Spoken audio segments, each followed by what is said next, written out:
Barbecue ba o inihaw ang hanap mo dito sa Singapore? Dito yan sa Shane Shan Food sa Ang Mo Kio Industrial Park 2. Kami ang kauna-unahang suki ni Ate John since 2011 noong nagtatrabaho pa kami sa area na to. Pero ngayon lang namin natuklasan na panalo pala ang inihaw at BBQ niya sa muli naming pagbisita dahil sa Macantor. Pagbaba pa lang namin ng sasakyan, naamoy na agad namin ang usok ng inihaw. Grabe, nakakagutom at nakakatakam. Ang BBQ days nila ay tuwing Miyerkules at Biyernes, mula 11 ng umaga hanggang 8:33 ng gabi. Salt and pepper na pork belly ang pinaka-favorite namin. Simple lang pero organic ang sarap. Must order talaga. Ito naman ang ibang BBQ menu nila na pagpipilian. Pork belly barbecue, pork tenderloin, pork ears, boneless chicken legs, hot dog, at boneless bangus. Bukod sa barbecue, may turo-turo classics din sila.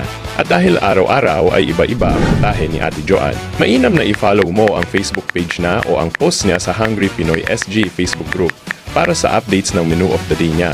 Kaya baby, don't be shy. Kung gusto mo to, wag nang i-deny. Kaya punta na. Ang Mo Kio Station ang pinakamalapit na MRT dito pero kailangan mo sakyan ang alinmang bus na ito. O kaya gaya namin, naghahati-hati kaming barkada sa Grab kapag lunch break namin dahil sulit naman talaga dayuhin ito. Sarado nga pala sila tuwing Sabado at Linggo. Shoutout na din sa mga special surprise guests sa Macantor na ito, Sean Dabi, Moises Fajardo at Adrian ng Share Your Spare Singapore. Nice! Buhay ang Moises! Oh, cheers!